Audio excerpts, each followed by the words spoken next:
Boa noite, pessoal. Boa noite, boa tarde, bom dia. Não sei quando que vocês estão visualizando esse vídeo. Espero que vocês estejam bem. Eu, diferentemente do que a gente fez na aula passada, eu resolvi gravar essa videoaula para que vocês consigam não acompanhar de uma forma melhor, não tenho essa pretensão, mas para que vocês tenham pelo menos uma fonte de pesquisa e diferentemente das aulas ao vivo, que tem a sua qualidade, tem todo o seu mérito, essa vocês conseguem voltar atrás, rever, separar um pedaço só para ver se for o caso, algum trecho do conteúdo.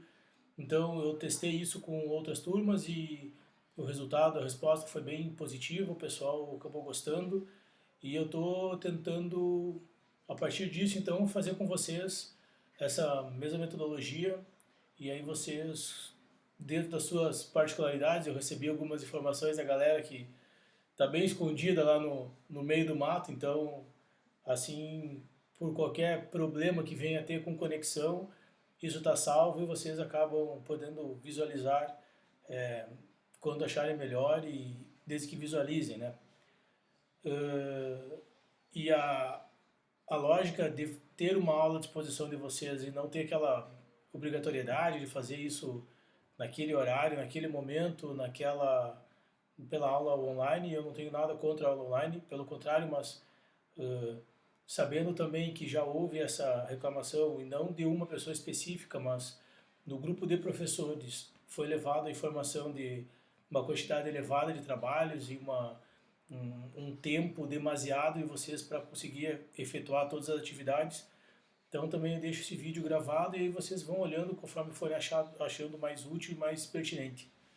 É um conteúdo que nós veríamos em sala de aula, então naturalmente vamos discutir aqui e desejar, uma vez que não estamos em contato direto, eu volto a afirmar os meus canais de comunicação para qualquer tipo de dúvida, crítica, sugestão, seja o que for, nesse momento difícil, né?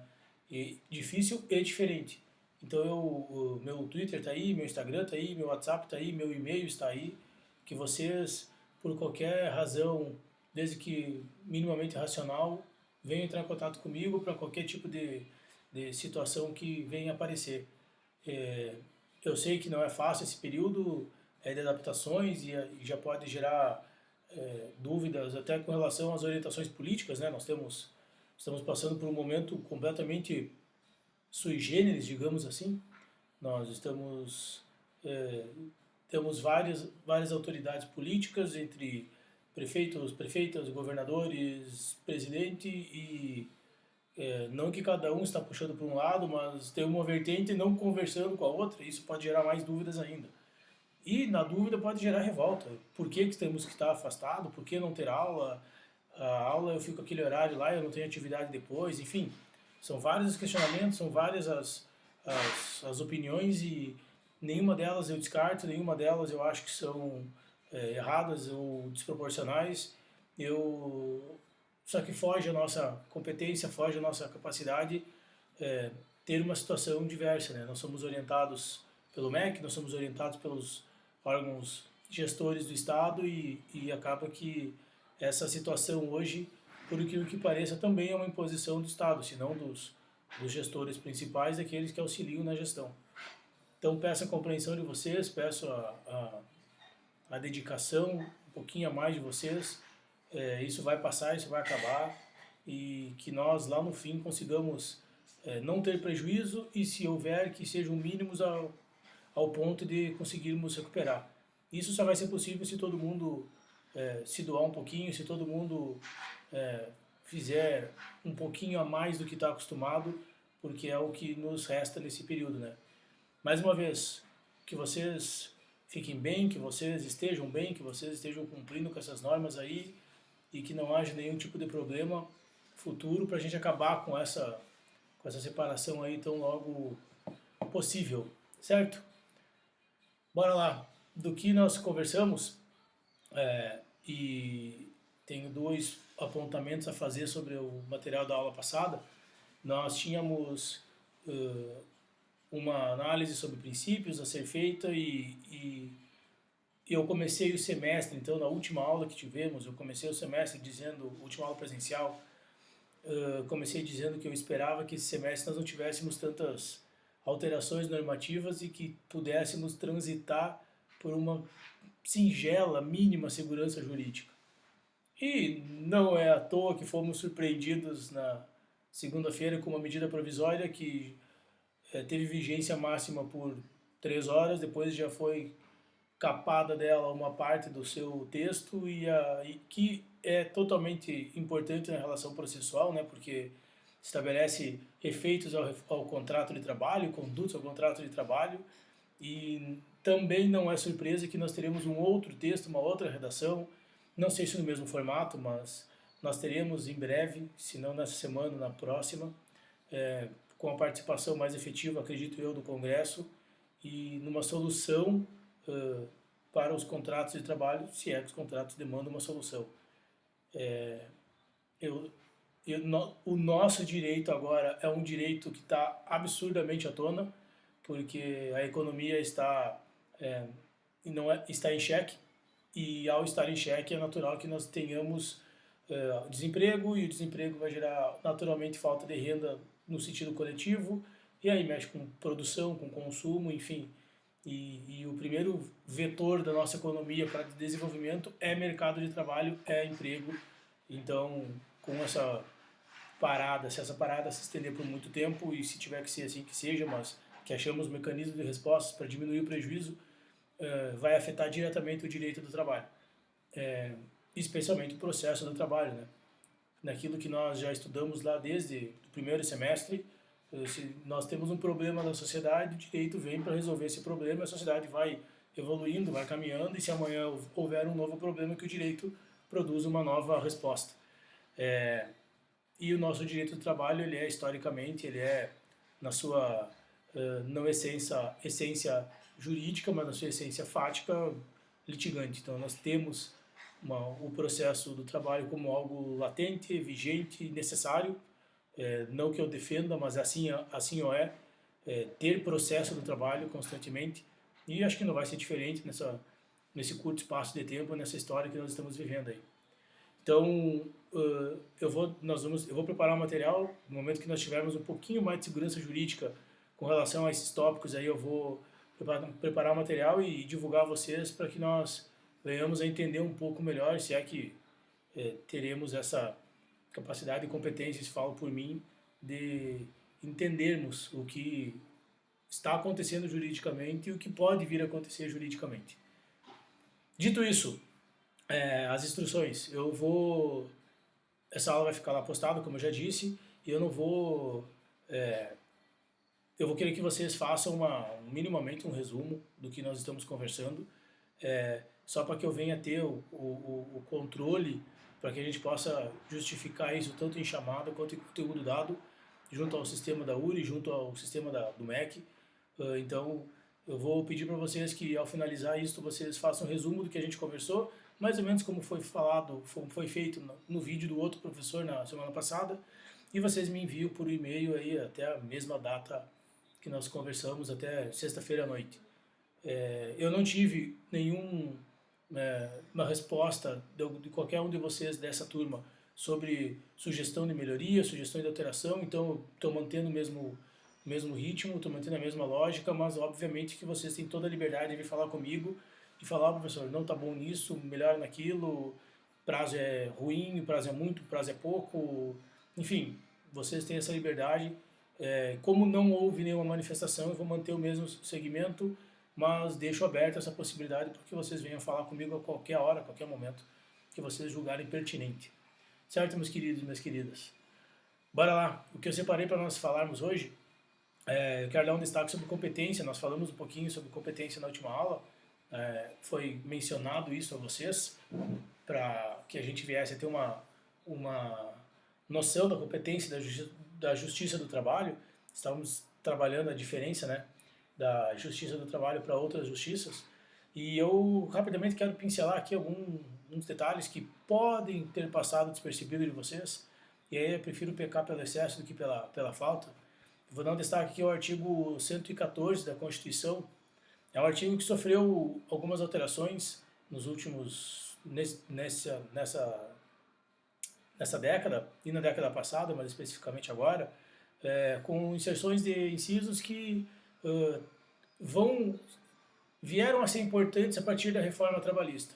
Não estou desqualificando, desmerecendo eles antes disso, mas até então era pouco palpável essa redação antes da reforma trabalhista de 2017 e a partir de então aqueles incisos ganharam uma nova roupagem, não de interpretação, mas de importância. O artigo 114 vai falar que vai começar dizendo a competência da Justiça do Trabalho e eu vou sugestionar aqui alguns incisos para vocês destacarem. E peço licença para nós estarmos lendo o artigo, eu sei que não é a nossa metodologia, mas eu pediria para vocês em aula ler para a gente dar uma passada rápida por isso, então eu vou manter essa mesma lógica. O inciso segundo vai dizer que compete à Justiça as ações que envolvam o exercício de direito de greve. Então, para nós, eu sei que nós falamos isso no semestre passado, mas só para deixar bem fixado, tudo que houver discussão sobre direito de greve é sim competência da Justiça do Trabalho, desde que numa relação privada, né? Ainda, o inciso terceiro, as ações sobre representação sindical entre sindicatos e trabalhadores e entre sindicatos e empregadores. Esse inciso terceiro aqui, ele é de suma importância, porque a partir da reforma trabalhista já é conhecimento de vocês que os sindicatos poderão ou poderiam, porque nós não temos uma quantidade significativa ainda de ações, vir a ser responsabilizados por perdas de direitos, perdas de qualidade de direitos, e aqui constitucionalmente está dito que as ações entre sindicato e seus representados, seja qual for o sindicato, se patronal ou se dos empregados, a Justiça do Trabalho é competente para isso. Então, deem um destaque a esse inciso, porque a partir da reforma ele ganha uma importância significativa. E o inciso sétimo, eu dou um destaque também, e peço para vocês fazerem isso, fazerem o mesmo, que faz referência às ações relativas às penalidades administrativas, certo? Então, quando as instituições administrativas promoverem algum tipo de punição decorrente da relação de trabalho, a discussão sobre essa punição, se é justa, se não é, se o montante dela é suficiente, se não é, enfim, se é válida ou não, ela é competência da Justiça do Trabalho. Então, se qualquer agente de fiscalização for administrativo, for fazer alguma visita a algum empregador e lá constatar qualquer tipo de equívoco e a partir disso providenciar um auto de autuação, então uma multa, providenciar uma multa, seja ela pecuniária, seja ela de outra espécie, a discussão disso está no âmbito da Justiça do Trabalho. Não é Justiça Estadual, coisa que nós estamos acostumados por outras matérias de direito. E faço os últimos destaques no parágrafo 1º, 2º e 3º, tá? Onde o primeiro vai dizer que se houver frustração das negociações coletivas, as partes poderão eleger árbitros. Não sei se vocês fizeram, se vocês vão fazer a matéria de arbitragem e mediação e arbitragem, mas especialmente a arbitragem. Eu constantemente digo que a arbitragem é um viés absurdamente importante e proporcionalmente esquecido dentro do nosso direito. Nós trabalhamos pouco com isso e aqui nós temos um parágrafo dentro da nossa Constituição dizendo que, ok, a negociação deu errada, as partes que ali deveriam firmar algum acordo, algum entendimento não conseguiram, antes de litigar, elas podem delegar isso para uma arbitragem.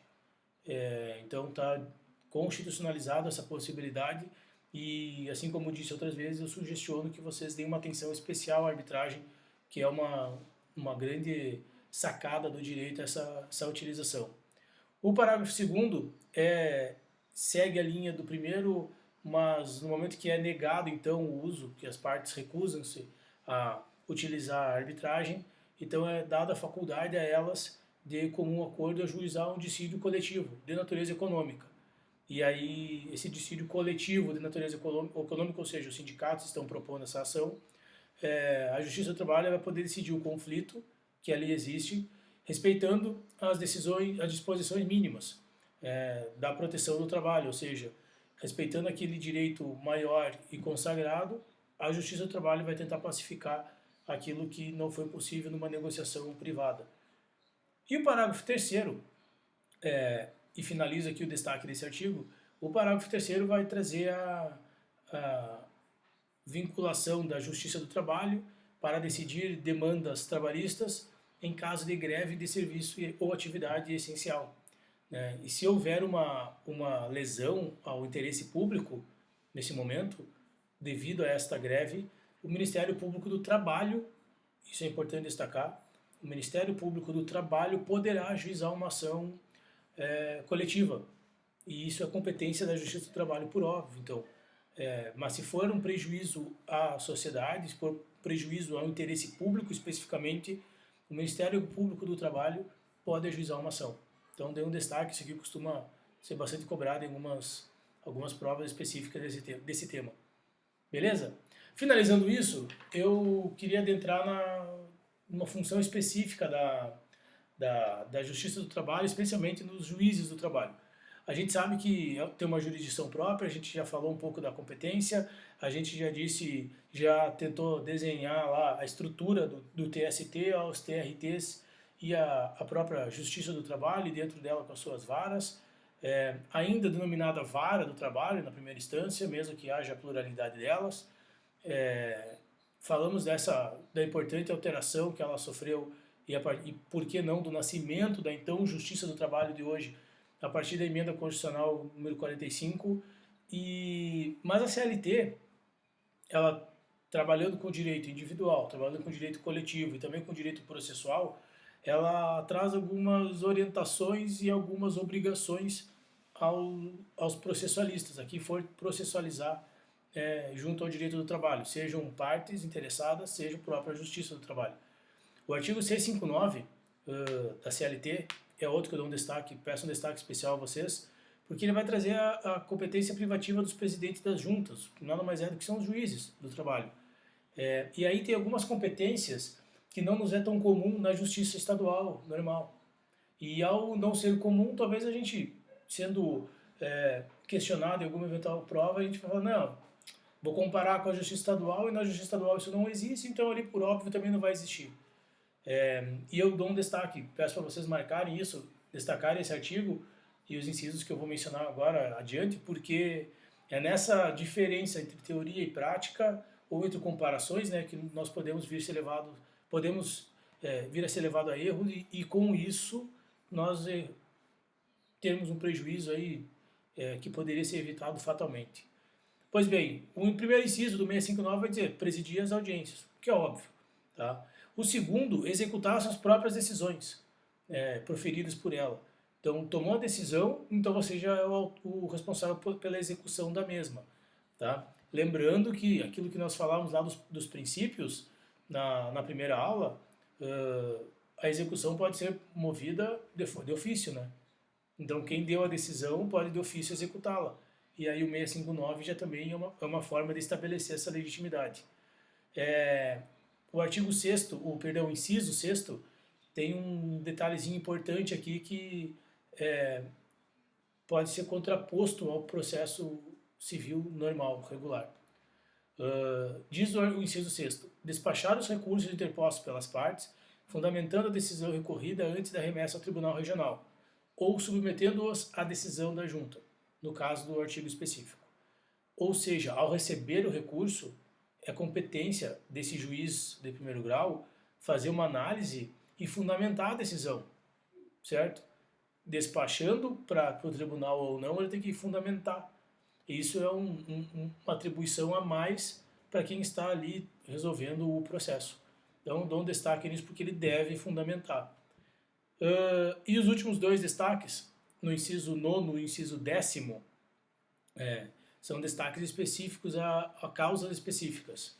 O inciso 9º diz, conceder medida liminar até decisão final do processo em reclamações trabalhistas, que visem a tornar sem efeito transferência, disciplinada pelos artigos 469. 469 da CLT é a mudança de domicílio do empregado. Então, quando for uma ação discutindo essa não mudança ou questionando essa possível mudança, o juiz de primeiro grau ali, ele é responsável por conceder uma medida liminar. Não pode delegar. O 659 garante essa obrigação a ele. Assim como o inciso 10º, que vai dizer conceder medida liminar até decisão final de processo em reclamações trabalhistas que visem reintegrar ao emprego dirigente sindical afastado, suspenso ou dispensado. Então, quando for matéria de dirigente sindical que está sendo afastado, sendo suspenso ou dispensado do trabalho, a medida liminar é uma prerrogativa do juiz de primeira instância. Então, ele deve decidir sobre isso sem possibilidade de delegação de competência à instância superior. Ele pode se declarar impedido, óbvio, suspenso, porque isso nós já sabemos que há essa possibilidade. Mas não é uma matéria que vai ser delegada a uma instância superior. Bom, qualquer dúvida vocês me mandem depois que a gente resolve, tá? E se porventura eu, como normalmente faço, já falando meio rápido, vocês conseguem voltar aí o texto o vídeo para acompanhar. Vamos falar um pouquinho do processo judiciário do trabalho, o processo em si. Eu sei que vocês estão tendo aula de prática, não tem aqui a informação específica do teor da aula, mas eu sei que vocês estão peticionando, então algumas coisas que eu vier falar aqui talvez vocês já façam na prática nesse experimento. Mas amanhã ou depois, para que vocês não fiquem reféns de modelo, eu vou passar por alguns dados para que vocês saibam por si e não por modelos ou orientações de terceiros, né? Que é o processo do trabalho. E o processo do trabalho é um pouco diferente do processo normal, regular. É um ramo do direito público, temos que deixar isso bem claro, naturalmente, porque o Estado é o detentor dessas regras, autônomo, que contém normas e princípios, e a finalidade é propiciar a solução dos conflitos. Não é fomentar novos conflitos, não é não dar uma resposta que venha pacificar. A ideia do processo do trabalho é solucionar um conflito. O que nós, enquanto sociedade, fizemos, e fizemos num número significativo, é entendermos que só existe esse remédio para a solução de conflitos. Então, todo e qualquer conflito a gente acaba processualizando, acaba judicializando, o que é um equívoco por completo e prejudicial, inclusive, para quem tem o problema, porque o processo acaba demorando tanto quanto mais. Mas a última alternativa deveria ser o processo de pacificar, de solucionar esse conflito.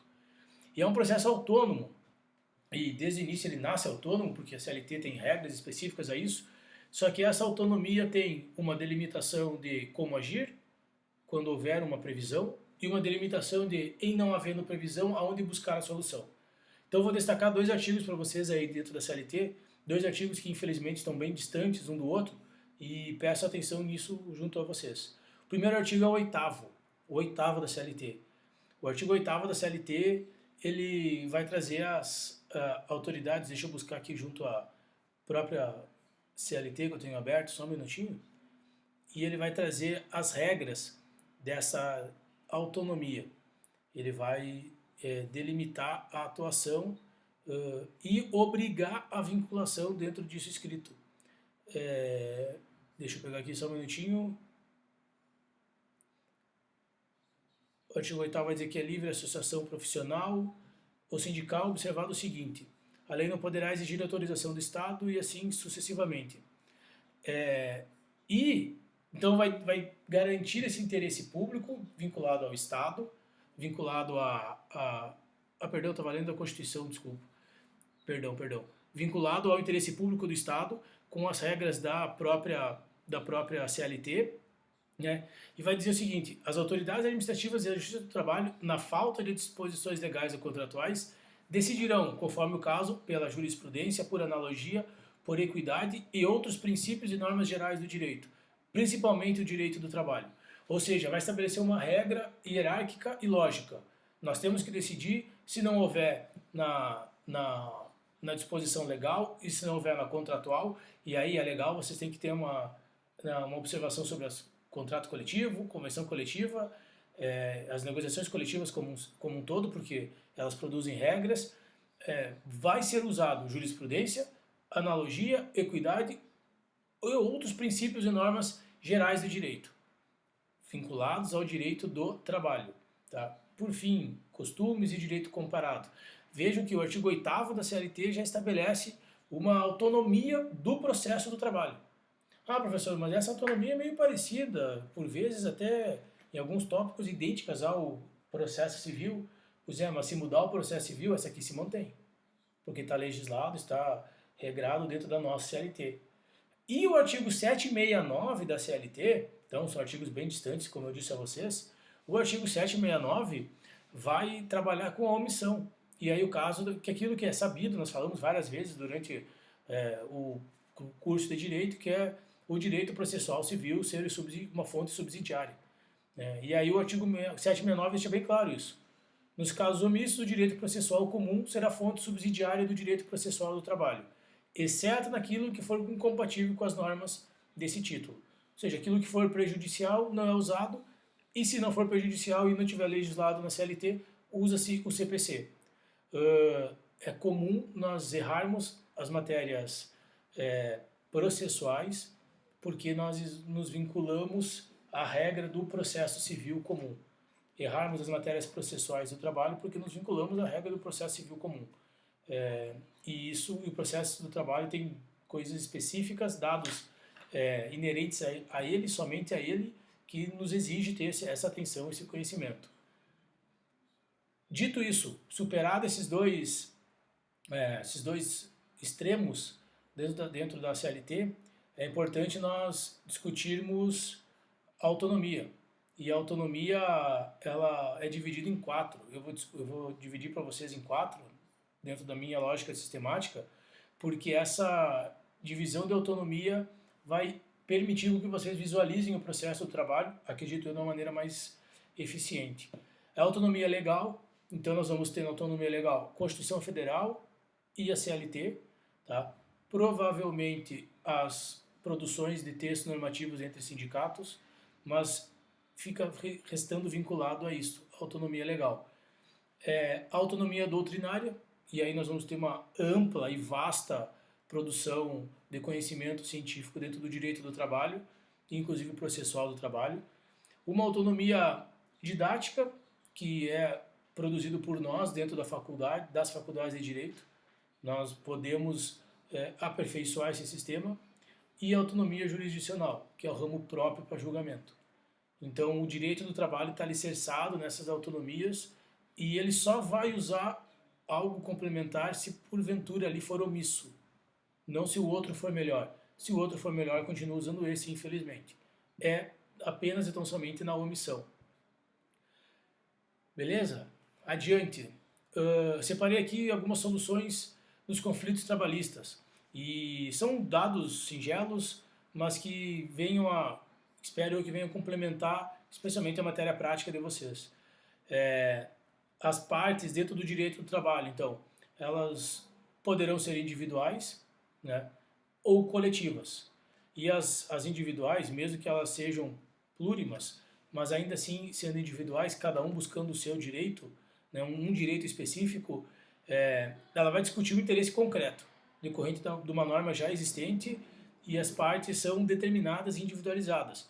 Eu posso ter um rol aí de 10 pessoas no processo, mas as 10 vão ter direitos delas, que podem ser similares, mas vão receber de forma individualizada, vão ter interesses concretos sobre aquilo, e a partir de uma norma que já existe, que está concedendo esse direito a eles, ou a elas. A coletiva pode trabalhar com um interesse abstrato.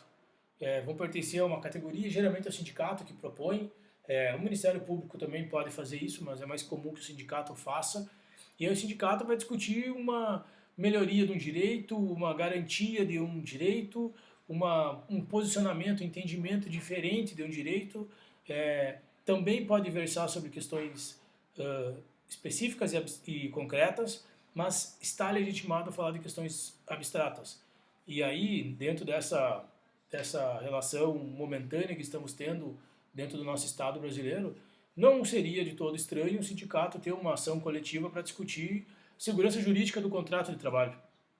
Que é o que é segurança jurídica no contrato, ele nasce um tanto quanto abstrato, porque eu não estou discutindo um direito específico, salário, hora extra, insalubridade, eu não estou discutindo isso. Estou discutindo uma segurança jurídica, o contrato vai valer por quanto tempo, não vai pedir o sindicato poderia ingressar com uma ação pedindo a manutenção dessa eventual segurança para evitar qualquer tipo de rescisão, enfim, ou modificação. O sindicato está legitimado a isso. Nós teremos ações individuais e teremos ações coletivas. e a justiça do trabalho também se difere da justiça natural e normal, porque na natural e normal nós temos a possibilidade de ações coletivas, mas é pouco usado. Aqui é bastante usado dentro do direito do trabalho, podendo, inclusive, na minha humilde opinião, ser usado até de uma maneira em quantidade maior, num formato maior. O objeto dessa ação do trabalho, vocês já conhecem, é similar ao processo civil normal, são ações declaratórias, ações constitutivas e ações condenatórias. As declaratórias, como forma de revisão, é para pedir a existência ou inexistência de uma relação jurídica. A constitutiva é para criar, extinguir ou modificar um direito. E a condenatória é para fazer uma obrigação de dar, fazer, não fazer, pagar, enfim, algo já compelindo a uma execução do direito, provavelmente. E aqui, vou me aproveitar da doutrina do professor Amaury Mascaro Nascimento, que as formas de solução do processo do trabalho, ele divide em três. E três que podem não ser diferentes para nós, mas talvez tenham uma interpretação tanto quanto ousada para a normalidade junto ao processo civil. Vou sempre fazer esse destaque para vocês pontuarem e conseguirem identificar as diferenças. O professor Amaury, ele traz três formas de solução: a autodefesa, a autocomposição e a heterocomposição. Para ele, a autodefesa é quando as próprias partes procedem à defesa dos seus interesses. Ou seja, a solução de uma parte ocorrerá a partir da cedência à imposição de outra. Alguém se impõe e outra pessoa cede a essa imposição. E a partir disso eu tenho uma forma de solução no problema. Isso não é tão comum na justiça normal, mas faz regra aqui. A autocomposição é que as partes chegam a uma solução sem intervenção de terceiro. Um acordo, as partes chegaram no acordo. E por fim, a heterocomposição é aquela que vai resultar a partir de uma participação de um terceiro, mediação ou própria a justiça intervindo. Eu tenho um agente que vai facilitar essa solução. Tá? Ele pode ser chamado pelas partes, de forma autônoma, elas decidiram a solucionar isso, ou um órgão escolhido que vai ajudar na solução. Certo? Então, deem uma atenção também para isso, porque naquelas provas que detêm um conteúdo mais teórico, mais denso, esses tipos de diferenciações entre uma ou outra pode ser cobrado de vocês e vocês serem pegos aí numa situação ruim. E essa parte do conteúdo eu finalizo dando destaque a dois artigos da CLT, o artigo 645 e o 646, onde vão decidir, vão informar que a Justiça do Trabalho, deixa eu pegar bem certinho aqui para ler para vocês, que agora gravando o vídeo eu tenho acesso mais fácil aos artigos e não preciso ficar infernizando vocês a que alguém leia em sala de aula como nós estávamos acostumados. Só localizar 646, 645 aqui, 645, aqui, 645 e 646, vamos lá. O serviço da Justiça do Trabalho é relevante e obrigatório, ninguém dele podendo eximir-se, salvo motivo justificado. Então, dentro disso que nós estamos trabalhando de competência e do processo, ele é obrigatório. Não pode negar o recebimento disso e não pode esquivar-se de trabalhar na solução, na pacificação do problema, salvo por um motivo justificado. E o 646 vai complementar, vai dizer que os órgãos da Justiça do Trabalho funcionarão perfeitamente coordenados, em regime de mútua colaboração, sob orientação do presidente do TST. Então nós temos uma estrutura autônoma, interna, de atuação junto ao processo, e nós temos uma estrutura jurídica, de como agir dentro do processo. São estruturas que se complementam e, ao se complementarem, se diferenciam de outras, dando uma autonomia, dando um corpo específico para esse para esse direito, para esse ramo do direito, que é o direito processual do trabalho. Eu vou deixar um teminha para vocês aí, para vocês pesquisarem, que vocês não precisam me enviar, mas para a gente começar o próximo conteúdo bem alinhados, nós vamos falar do processo trabalhista e a partir do artigo 763 em diante, e eu vou pontuar algumas diferenciações desse processo, seguindo a mesma linha, a mesma lógica, e eu vou pedir que vocês, se porventura já pudessem dar uma lida nesses artigos, 763 em diante, para que nós vão destacando aquilo que porventura vocês entenderem como pertinente, e nós vamos discutindo aqui no próximo vídeo. Já podem me mandar alguma informação, alguma orientação, que a gente resolve isso previamente. O que eu repeço a vocês, então, como falei no início do vídeo, é que vocês, deste vídeo que eu vou mandar agora, eu vou encaminhar agora para vocês me façam um resumo aí. Não vou botar tamanho máximo e tamanho mínimo, porque nós estamos no 10º semestre, vocês já sabem o que querem, o que não querem, e por que não querem as coisas. É só para nós termos um documento para arquivar, e eu dando responsabilidade a vocês para que vocês aproveitem isso da forma que vocês acharem melhor. Então, querem se aprofundar no tema, podem me enviar, a gente troca uma ideia. Querem apenas superar o tema, podem me mandar também, que a gente está validando isso dentro de uma responsabilização de vocês, da nossa lógica, né? Eu auxilio aquilo que vocês querem. Se vocês querem muito, eu vou auxiliar muito. Se querem pouco, eu provavelmente vou acabar auxiliando pouco. Mesmo que a minha intenção inicial seja diferente dessa. Certo, gurizada? Fiquem à vontade para falar comigo. Estou aí à disposição para qualquer situação que venha a ser pertinente. E mais uma vez, se cuidem, se protejam, se organizem, né? Essa situação nos mostra que nós brasileiros e brasileiras não somos muito organizados, seja financeiramente, seja talvez até emocionalmente, né? Não é fácil ficar convivendo no espaço que nós não estávamos acostumados, mas que é o nosso espaço e a gente tem que aprender a valorizar isso também, tá bom? Um grande abraço a vocês, espero que fiquem